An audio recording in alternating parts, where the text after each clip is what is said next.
Based dun sa course mo. Mag-aaral nga ako lang. Pwede matulog. Aral na ako. Narinig ko na ba yung tarot reading? Gusto nyo i-try? Hindi. Hindi pa. Tarot reading. Hulaan. Game? Walang bad energy ah. Walang bad energy. Anong ano mo? Game na. Sige. Maging successful ba ako? Yun na yung gusto mo tanong? As in straight up? Ayun ang gusto. Okay. Yung course mo ba, pwede ka, for example, magpunta ng ibang bansa? May ganun ba kayo? Oh, pwede. Kasi, yung sabi kasi ng cards, if magstay ka lang, for example, after ng college mo, magstay ka sa Philippines, tapos yung normal pathway, punta ka sa company, tapos magstay ka doon, medyo mabagal yung pasok ng pera sa'yo. Pero, kapag nag-try ka daw, for example, mag-add ka ng mga additional skill or like nag-aral ka pa ng other, for example, hindi naman masteral, pwedeng mga certification, yung basta pwedeng ma-apply dun sa course mo. Tapos nag-try ka pa na mag-ibang bansa, makakapasa ka.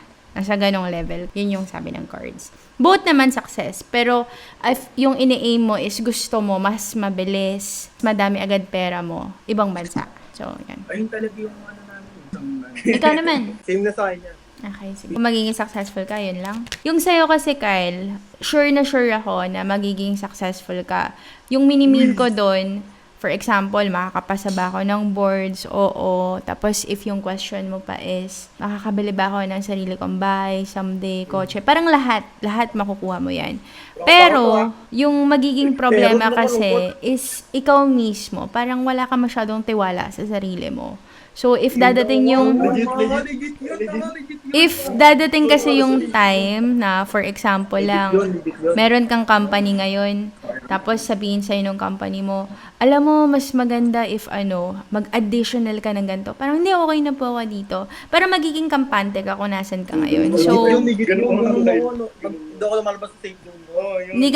hindi ka lumalabas sa comfort zone mo. So, ayun. So, madami ka kasing makukuhang offers sa future. So, pagdating, when I say offers, promotion, job offering, so, yung advice ko sa'yo, sana pag dumating yung time na ganun, dapat like push mo lang habang may opportunity, grab mo lang siya.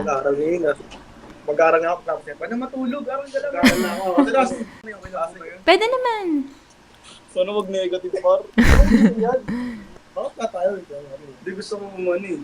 Anong mangyayari sa future ko? Ayun na nga. Hindi, kung hindi successful par kung anong buhay yung meron ako. Parang mahirap yun. Masyadong general yun. Specific tayo. Specific lang pa. Anong interview? Yun yung general eh. Kasi hindi nyo naman alam yung estado ng buhay ko. Kasi hindi pa nasa yan eh. Paano mag-successful sa ganyan? Sige na. Sige. Tanong nyo rin. Yun na lang din po. So, sa'yo, yes, magiging successful ka.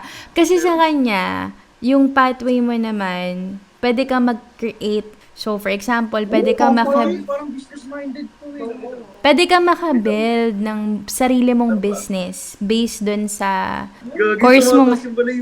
Based dun sa course mo. So, yung advice ko sa'yo, push mo siya. Pero, wag ka masyadong magiging greedy sa money mo.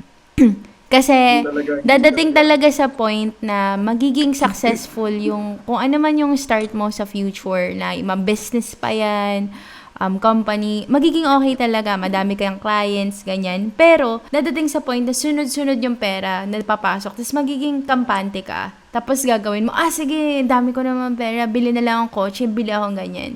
Eh, hindi naman kailangan. So, dapat, ilagay mo yung pera sa investment. Kasi, itong card na to, pag lumabas siya, the world, ibig sabihin, in this lifetime, automatically, successful ka. Dadating sa point na yung contentment mo sa buhay, maaabot mo. So, for example, ang wini-wish mo, gusto ko magkaroon ng bahay na hanggang 3rd floor. Kaya mo yun. Hindi yun mahirap sa'yo. Pero yun nga lang, ingatan mo yung pera mo. Kasi baka palabasin ng palabas. Yan.